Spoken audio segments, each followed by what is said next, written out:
Samantala, tuloy na ang pagsasagawa ng Miss Universe sa bansa. Ayon kay Tourism Secretary Wanda Corazon Teo, gagawin ito sa January 30. Pero magdadatingan ang mga kandidato bago pa ang petsang yan.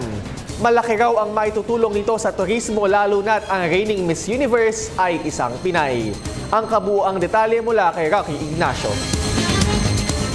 Inilatag na ng Pilipinas ang mga kahandaan sa pagdaraos ng 2016 Miss Universe pageant sa Pilipinas. Sa Malacanang press briefing, sinabi ni Tourism Secretary Wanda Teo na kabilang na dito ang usapin ng seguridad, trapiko sa Metro Manila at maging ang mga taong lansangan. Ayon kay Teo, mahigpit na ang koordinasyon nila sa security forces at sa iba pang ahensya para tiyakin ang kaayusan ng prestigious event. We're not actually worried about that because the military will take care of that. We've been coordinating. We've been meeting with the National Security Council. January 30, 2017 gagawin sa bansa ang Miss Universe pero darating ang mga kalahok sa January 13. Ilan sa mga lugar na bibisitahin ng mga kalahok ay ang Davao, Cebu, Iloilo at Vigan, habang sa Mall of Asia ang Coronation Night. Pinaghahandaan na rin ang problema ng masikip na daloy ng trapiko. Di ba, we have transferred the auxiliary events in the provinces para medyo ma-lessen ang traffic dito sa Philippines, sa Manila.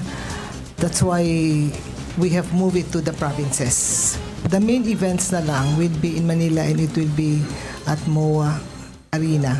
And then the pre-pageants will be in the hotels, somewhere in that area also. Wala anyang gagastusin ng gobyerno pero malaking benepisyo ang ibubunga nito para sa target ng 6 na milyong tourist arrival ngayong taon.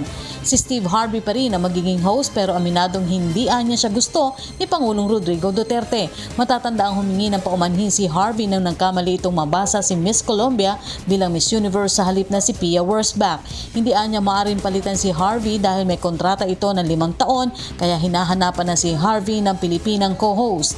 That is what I'm going to do para medyo hindi talagang magagalit ang presidente. Siguro maglalagay ako ng a girl that will from the Philippines that will co-host.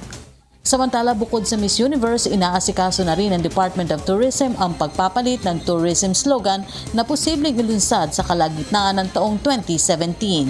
Para sa PTV News, Rocky Ignacio. Ako po si Cathy San Gabriel. Subscribe na sa PTV YouTube channel. I-click lang po ang subscribe button.